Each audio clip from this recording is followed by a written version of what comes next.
नमस्कार। देश प्रदेश की खबरों में आप सभी का स्वागत है। आपके साथ मैं हूं सचिन वर्मा। देहरादून युवा कल्याण और प्रांतीय रक्षक दल निदेशालय में प्रांतीय रक्षक दल के स्थापना दिवस पर सेरेमोनियल परेड का आयोजन हुआ, जिसमें मुख्यमंत्री पुष्कर सिंह धामी ने शिरकत कर रैतिक परेड की सलामी ली। इस मौके पर उनके साथ खेल और युवा कल्याण मंत्री रेखा आर्य भी मौजूद रही। बता दें कि ये दिवस पीआरडी जवानों के योगदान को सम्मान देने और उनके कल्याण के लिए सरकार की प्रतिबद्धता को दर्शाता है। वहीं कार्यक्रम को संबोधित करते हुए सीएम धामी ने कहा कि पीआरडी जवान अच्छे से दायित्व निभाते हैं, हर चुनौतीपूर्ण स्थिति में काम करते हैं। इनके कल्याण के लिए हमने फैसले लिए हैं। मानदेय में भी वृद्धि की गई है। तमाम मदों में सहायता राशि दी गई है।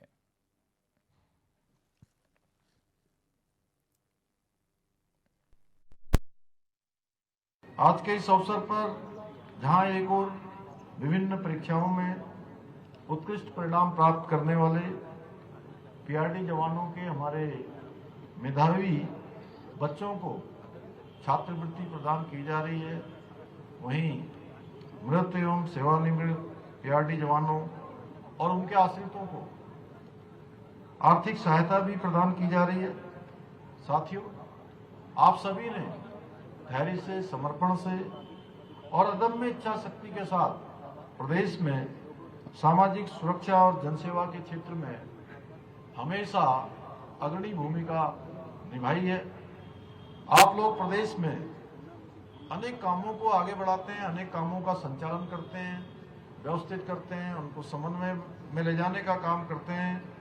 चाहे वो यातायात व्यवस्था को सुचारू बनाना हो, प्रशासन की सहायता करनी हो, सुरक्षा व्यवस्था देखनी हो, या कहीं लिपिकी कार्यों को और विभिन्न दायित्वों को अत्यंत कुशलता और निष्ठा के साथ निभा रहे हैं। इसके साथ ही जैसा अभी माननीय मंत्री जी ने बताया कि बहुत सारे काम, चाहे वो प्राकृतिक आपदाओं के दौरान हो या प्रत्येक चुनौतीपूर्ण परिस्थिति में सबसे पहले पहुंचकर जनजीवन की रक्षा करने में अपना महत्वपूर्ण योगदान देना हो। आप लोगों ने चारधाम यात्रा के दौरान भी जिस धैर्य से, संवेदनशीलता और सजगता के साथ लाखों लाख श्रद्धालुओं को सुरक्षित यात्रा संपन्न कराने में अपना सहयोग दिया है, वो अत्यंत प्रशंसनीय है। इसके लिए मैं आप सभी का हृदय तल से आभार व्यक्त करता हूं। साथियों, हमारी सरकार ने आप लोगों के कल्याण और हितों की रक्षा के लिए अनेकों महत्वपूर्ण निर्णय लिए हैं। उनको बहुत विस्तार से अभी माननीय मंत्री रेखा जी ने बहुत विस्तार से यहाँ पर आप सबके समक्ष रखा। जहाँ राज्य गठन के समय हमारे पीआरडी जवानों को मात्र 65 रुपये प्रतिदिन भत्ता मिलता था, उसमें 10 गुना वृद्धि करते हुए 650 रुपये प्रतिदिन करने का काम किया है। वहीं हमने नई नियमावली जारी करने के उपरांत जहाँ एक और पीआरडी जवानों के आश्रित बच्चों को छात्रवृत्ति प्रदान करने का भी कार्य किया है। वहीं मृत एवं घायल पीआरडी जवानों और उनके आश्रितों को 70 लाख रुपए से अधिक की सहायता राशि भी प्रदान की है। इसके साथ ही हमने 10 वर्ष की सेवा पूर्ण करने के बाद सेवानिवृत्त हुए पीआरडी जवानों को 18 लाख रुपए का एकमुश्त सेवा भत्ता भी प्रदान किया है। यही नहीं, हमने सांप्रदायिक दंगों में ड्यूटी के दौरान मृत्यु होने पर परिवार को मिलने वाली राशि को भी बढ़ाया है, 1 लाख से 2 लाख किया है। हमने जहां एक और पीआरडी जवानों की अति संवेदनशील ड्यूटी में मृत्यु होने पर देय राशि 75,000 रुपये से बढ़ाकर 1.5 लाख रुपए की है। वहीं सामान्य ड्यूटी में मृत्यु होने के दशा में मिलने वाली राशि को भी 50,000 से बढ़ाकर 1 लाख रुपया किया है। इतना ही नहीं, हमने सांप्रदायिक दंगों और अति संवेदनशील ड्यूटी के दौरान जान गंवाने वाले स्वयंसेवकों के अंतिम संस्कार के लिए भी नई नियमावली में अलग से प्रावधान किया है। इसके साथ साथ हमने प्राकृतिक आपदा के कारण होने वाले नुकसान के लिए भी संबंधित अधिकारी की संस्तुति पर अधिकतम 50,000 रुपये की सहायता का प्रावधान भी पीआरडी जवानों के लिए किया है। हमारे जवानों की सेवा के प्रति निष्ठा का सम्मान करते हुए हमने वर्ष 2023 में शासनादेश जारी कर मृत एवं अपंग जवानों के आश्रितों को पीआरडी जवानों के रूप में पंजीकृत करना आरंभ किया था, जिसके पश्चात अभी तक पंजीकृत 190 आश्रितों में से 133 आश्रितों को रोजगार भी प्रदान किया जा चुका है। मुझे बताया गया कि इस माह 149 पंजीकृत आश्रितों को विभागीय अर्धसैन्य प्रशिक्षण भी प्रदान किया जाएगा, जिससे न केवल वो अपने कौशल में वृद्धि कर सकेंगे बल्कि भविष्य में पीआरडी सेवा के विभिन्न दायित्वों को और अधिक दक्षता और कौशल के साथ, तत्परता के साथ निभाने में सक्षम होंगे। आज के इस अवसर पर आपके लिए मैं कुछ घोषणाएं भी करना चाहता हूं कि पीआरडी के हमारे जवानों के लिए एक विशिष्ट प्रशिक्षण संस्थान की स्थापना की जाएगी। पीआरडी जवानों को अब ड्यूटी के दौरान चिकित्सालय में भर्ती होने की स्थिति में उपचार के दौरान ड्यूटी पर ही माना जाएगा और उन्हें अधिकतम 6 माह का मानदेय भी प्रदान किया जाएगा। इसके अतिरिक्त ग्राम स्थल रायपुर में खेल मैदान का निर्माण भी किया जाएगा।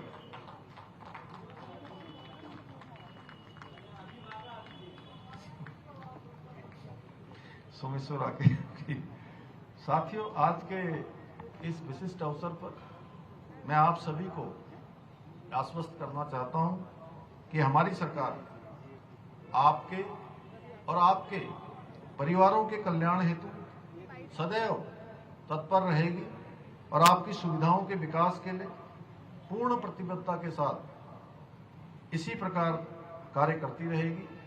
इन्हीं शब्दों के साथ आप सभी को पुनः पीआरडी स्थापना दिवस की हार्दिक बधाई देते हुए मैं अपनी बात को समाप्त करता हूँ। धन्यवाद। जय हिंद, जय भारत, जय उत्तराखंड। भारत माता की, भारत माता की। उधर हरिद्वार की उपनगरी ज्वालापुर रेलवे रोड के पास करीब 9 हरे पेड़ों को काटने का मामला सामने आया है। बताया गया कि परमिशन सिर्फ खोखले पेड़ों को काटने की थी, लेकिन वन माफियाओं ने नियमों को ताक पर रखकर हरे भरे पेड़ों पर कुल्हाड़ी चला दी। वहीं सूचना मिलते ही वार्ड पार्षद अनुज सिंह मौके पर पहुंचे और वन माफियाओं की ट्रैक्टर ट्रॉली रोककर तुरंत एसडीएम को जानकारी दी। साथ ही ज्वालापुर पुलिस ने ट्रैक्टर ट्रॉली और आरोपियों को हिरासत में लेकर पूरे प्रकरण की जांच शुरू कर दी है।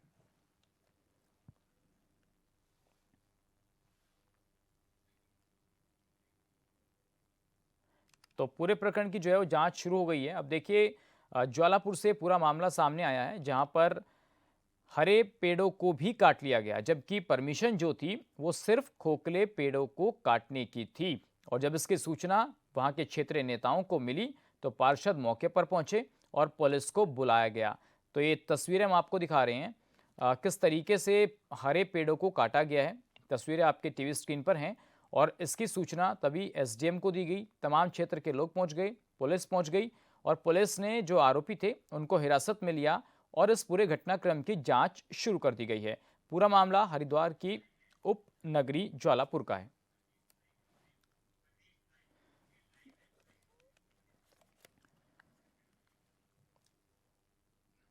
तो आपने देख लिया कि ज्वालापुर में क्या कुछ हो रहा है और अब इस पूरे प्रकरण की जांच भी शुरू हो गई है। सीधा रुख कर लेते हैं हरिद्वार का। हमारे सहयोगी प्रवेश हमारे साथ जुड़ गए हैं। प्रवेश, किस तरीके से जांच अब शुरू हो रही है और जो परमिशन थी वो तो खोखले पेड़ों को काटने की थी, तो इन लोगों ने ऐसा काम क्यों किया? जी सचिन, मैं आपको बता दूं कि जो मामला है हरिद्वार धर्मनगरी के जो उपनगरी ज्वालापुर है वहां से सामने है। आपको बता दें कि जो ज्वालापुर है वहां पे बहुल्य क्षेत्र है और एक मार्केट लगती है जहां पर लगातार जो लोग पहुंचते हैं सामान को खरीदने के लिए। तो जो दुकानदार थे उनको कहीं ना कहीं पेड़ों की वजह से ये कह ले कि दिक्कतों का सामना ये करना पड़ रहा था कि जो कस्टमर आते थे उनकी गाड़ियां नहीं लगती थी, जिस वजह से दुकानदारों ने ये जो वहाँ के जो सूत्रों के हवाले से जो खबर आई है, जो व्यापार मंडल है वहाँ के, उन्होंने बैठक करके इस तरीके का निर्णय लिया और इस तरीके से पेड़ कटवाए। लेकिन आपको बता दें कि जो परमिशन ली गई थी वो परमिशन जो है खोखले पेड़ों को काटने की ली गई थी, लेकिन एक भी वो पेड़ जो कटा उसमें से एक भी पेड़ खोखला नहीं था, सारे हरे भरे पेड़ थे। जब मामला वहाँ के पार्षद अनुज सिंह के जो पार्षद है वहाँ के उनके संज्ञान में आया तो वो उनका कहना साफ तौर से है कि मैं बाहर था जिले से, जब मैं रात को घर पर पहुंचा तो इस तरीके की स्थिति जब यहाँ के लोगों ने मुझे अवगत कराया तो उन्होंने साफ तौर से वहां पे पहुंच के अपनी भीड़ को, अपने जो जिम्मेदार लोग थे उन लोगों को सबको एकत्रित करते हुए जो वहाँ के ज्वालापुर तक कोतवाली की पुलिस तो कोतवाली को सूचना दी गई। उसके तत्पश्चात तुरंत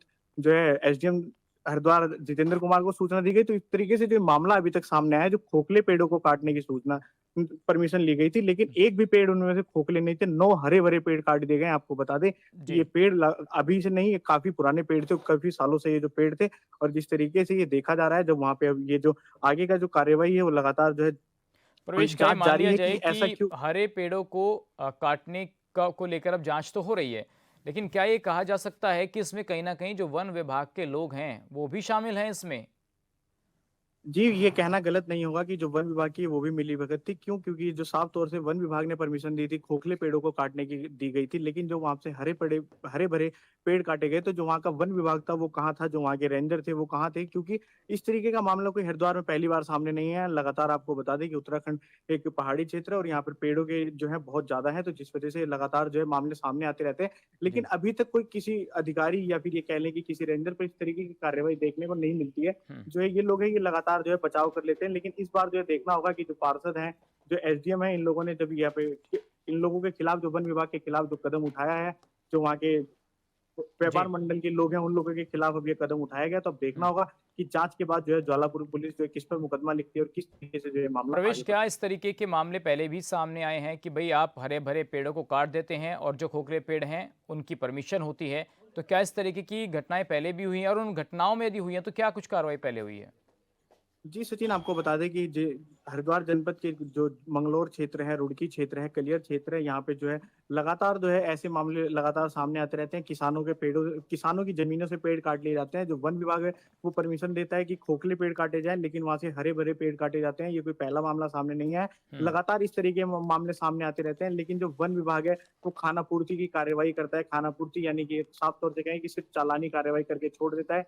किसी पर भी कोई मुकदमा नहीं लिखता। इस तरीके से जो है जो वन माफिया उन लोगों का जो डर है वो बिल्कुल भी नहीं है, जो वो डरते नहीं है, और जिस तरीके के मामले लगातार सामने आते रहते हैं। तो हम्म। अब देखना होगा कि जो ये जो ज्वालापुर के क्षेत्र से ये मामला सामने आया है, तो अब इसमें देखना होगा कि कितना बड़ी पहल होती है, कितनी बड़ी कदम चलिए, जो है वन विभाग द्वारा भी ठीक है उठाया जाएगा प्रवेश, या वन विभाग आपका के फिलहाल अधिकारियों पे। इस जानकारी के लिए धन्यवाद। नज़रें बनाए रखिएगा, और जब भी आगे इसमें जांच होगी तो फिर आपसे संपर्क किया जाएगा कि आखिर इस पूरे घटनाक्रम में जांच में क्या सामने आया है। बढ़ते हैं आगे। एनडीपीएस मामले में आरोपी सोहनलाल की मुश्किलें बढ़ सकती हैं। 50 दिनों में 9 बार मंदसौर आया था सोहनलाल। तो ये ब्रेकिंग न्यूज़ हम आपको बता रहे हैं, मंदसौर से ये बड़ी और अहम जानकारी आपको दे रहे हैं। फिलहाल एनडीपीएस मामले में आरोपी सोहनलाल की मुश्किलें बढ़ सकती हैं। 50 दिनों में 9 बार मंदसौर आने का मामला भी सामने आया है। तो एक बार भी नहीं गया पशुपतिनाथ मंदिर, और मास्टरमाइंड विकास के संपर्क में आरोपी लगातार बना हुआ था। केस फर्जी नहीं, कानूनी प्रक्रिया में खामी का पुलिस दावा कर रही है। तो ये जानकारी मिल रही है मंदसौर से, जहां पर आप देख सकते हैं कि मास्टरमाइंड जो है विकास के संपर्क में आरोपी था, और फर्जी केस नहीं बल्कि कानूनी प्रक्रिया में जो खामियां हैं उसका पुलिस दावा कर रही है। तो जो एनडीपीएस का मामला है उसमें आरोपी सोहनलाल को लेकर ये अहम जानकारी आ रही है, जहां 50 दिनों में 9 बार मंदसौर आने का मामला सामने आया है।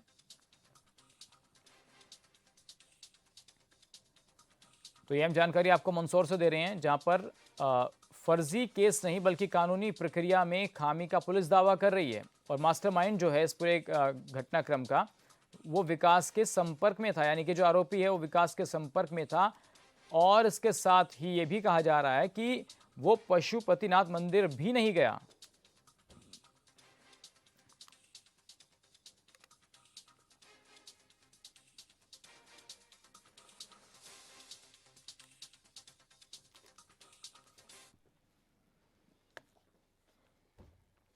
उधर सुप्रीम कोर्ट ने झारखंड के साहिबगंज में कथित अवैध पत्थर खनन और ग्रामीणों पर हमले के मामले में हाईकोर्ट के सीबीआई जांच के आदेश को चुनौती देने वाली झारखंड सरकार की याचिका खारिज कर दी है, जिसके चलते अब यह पूरा मामला सीबीआई जांच के दायरे में जाएगा। इस फैसले के बाद झारखंड विधानसभा के शीतकालीन सत्र में सियासत भी तेज हो गई है, जहां विपक्ष और सत्ता पक्ष आमने सामने देखने को मिले। जनता दल यूनाइटेड के वरिष्ठ विधायक सरयू राय ने कहा कि सीबीआई जांच से पिछले 5 साल से चलती आ रही है कथित पत्थर घोटाले की परतें खोलेगी। इस घोटाले में जो लोग शामिल हैं सभी का पर्दाफाश होगा।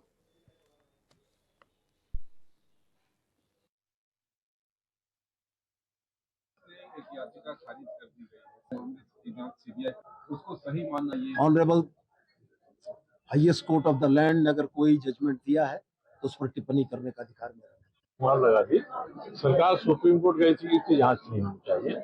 सुप्रीम कोर्ट ने सरकार को फटकार दिया है और ये जांच होगी तो बहुत बड़ी अनियमितता का पर्दाफाश होगा।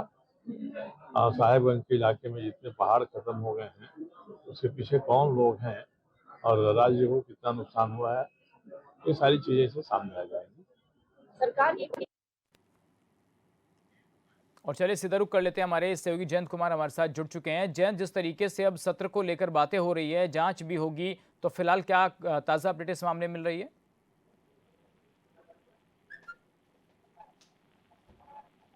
जयंत, आपको आवाज आ रही है? हाँ। जयंत, अभी क्या ताजा अपडेट इस पूरे मामले में आ रही है?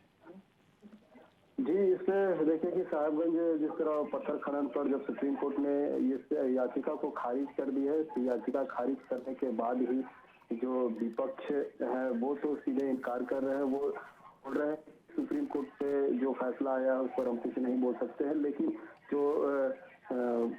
जो विपक्ष के जो जदयू के विधायक सरयू राय, इन्होंने कहा कि जो पिछले 5 साल से इस तरह के जो अवैध खनन हो रहे हैं, इस खनन पर अब पर्दाफाश होगा। सीबीआई पूरी जांच करेगी। जांच में यह सामने निकल कर आएगा कि आखिर इसके पीछे किनका हाथ है, कौन लोग शामिल हैं। तो इससे हो सकता है कि कुछ सफेद पोस्ट के नाम आ सकते, चीजों को लेकर सरयू राय ने बात की है। अलता पक्ष की बात करें तो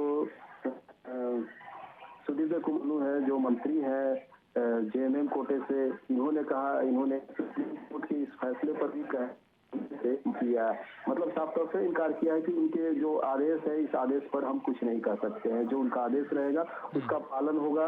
अब सीबीआई जांच करेगी। सीबीआई जांच करने के बाद ही क्या कुछ निकल कर सामने आता है।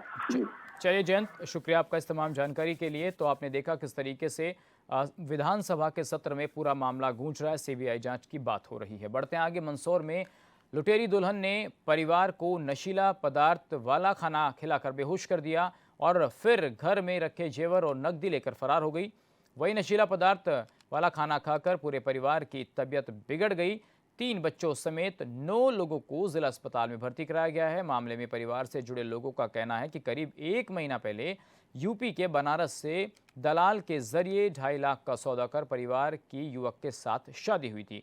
कुछ दिन परिवार के साथ रहकर उन्हें विश्वास में लेकर दुल्हन ने इस वारदात को अंजाम दिया। वहीं मामले की सूचना पर पहुंची पुलिस ने जांच पड़ताल शुरू कर दी है।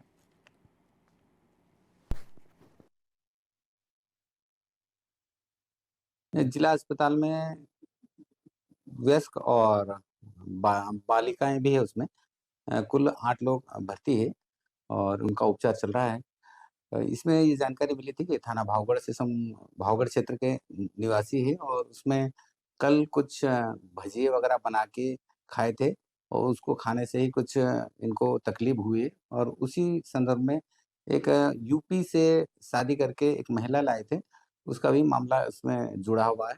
तो इन मामलों में क्या घटनाक्रम है इसमें पुलिस जांच कर रही है और जो भी तथ्य आते हैं उस अनुसार कार्रवाई की जाएगी। मतलब ये एक घर से इनके बनारस से एक मतलब लाए थे लाए थे वहाँ से बहू, तो वो क्या 15-20 दिन तो अच्छे से रही यहाँ पे इनके साथ और फिर रह के मतलब 15-20 दिन अच्छे से रही हो। घर में मतलब सबको गोलियाँ दे दी, नींद की गोलियाँ मतलब ज़्यादा मात्रा में दी थी। सब इमरजेंसी वार्ड में भर्ती है अभी तो। और फिर वो घर से सब मतलब सोना चांदी वगैरह पैसे वैसे सब लेके भग गई रात में। अच्छा, कैसे गोली दी और क्या क्या लेके गई है? मतलब गोली तो उसने नींद की गोलियां पता नहीं कहाँ से लाई और दे दी उनको, सबको मिलाया घर पे, तो सब खा गए। सब ऐसे ही मिला के दी? क्या घर पे खाना वगैरह बनाया था, भजी वगैरह कुछ बनाए थे, उसमें मिला के दे दी थी। मतलब 20 नवंबर को लेके आए थे इसको, तो अभी तक 20-25 दिन तो सही से हट रही घर में, मतलब एकदम जैसे घर जैसे हो गए वैसे रही एकदम। और फिर एकदम अचानक ऐसे करके ले गए। फिर पड़ोसी से पता चला हमको कि घर में सब ऐसे ही हो रहे हैं, उल्टियाँ कर रहे हैं, कोई कहीं कर रहे हैं। फिर हम आए और फिर डायरेक्ट भावगढ़ अस्पताल में लेके गए इनको, फिर वहाँ से डायरेक्ट यहाँ मंदसौर रेफर कर दिया। हम हमारे जेठ जी के लाड़ी लाए बनारस से, लड़के के लिए लाड़ी लाए थे बनारस से। वो 2,500 रुपये दे के 2.5 लाख रुपए दे के लाए थे। और बीच में कोई दलाल था तो वो उन्होंने शादी करा दी और यहाँ लेके आए। 20-15 दिन तो अच्छी रही वो, और एक दिन उसने ऐसे पकौड़ी वकौड़ी बनाई, उसमें क्या मालूम क्या नशे की गोली या कुछ डाल दिया, हमको नहीं मालूम। वो सब खाए और सब बेहोश हो गए। इनको कोई सूद ही नहीं है किसी को भी, और वो भग गई, घर से निकल गई। 6 लोग बीमार हो गए। इनके घर में 6 लोग थे, मतलब इनकी सासू और इनके ससुरा जी और 2 3 जेठ जी, एक जेठ जी है और एक देवर है और उसका पति, तीनों ही बीमार हो गई अभी। पीएचसी भावगढ़ से जो है कुल 9 लोगों को जो है नॉन पॉइजनिंग के केसेस से उनको यहाँ पर रेफ़र करके लाया गया है, जिनका अभी यहाँ पर इमरजेंसी वार्ड में रखकर जिनका उपचार किया जा रहा है। अभी सभी की स्थिति सामान्य है। कुल 9 लोग हैं, जिसमें से 3 बच्चे भी हैं जिनको पीछे बच्चों के जो है वार्ड में रख के वहाँ पे उनको इलाज किया जा रहा है। उधर गिरिडीह जिले में पहला बायोडायवर्सिटी पार्क बन रहा है, जो कि 90 हेक्टेयर में बनकर तैयार होगा। इसे वन विभाग की ओर से बनाया जा रहा है। माना जा रहा है कि ये पार्क मार्च 2026 में आम लोगों के लिए खोल दिया जाएगा। वन विभाग के अधिकारी ने कहा कि बायोडायवर्सिटी पार्क अपने कई मायनों में खास होने वाला है। इस पार्क में आम, नक्षत्र गार्डन, रोज गार्डन, नवग्रह सेंटर, जिसमें 40 तरह के गुलाब, 20 तरह के बांस, क्लॉक टावर, वॉच टावर, तालाब, फाउंटेन, कॉटेज, गार्डन्स, बच्चों के खेलने के लिए open park, open gym, sunset point, restaurant जैसी कई सुविधाएं देखने को मिलेंगी।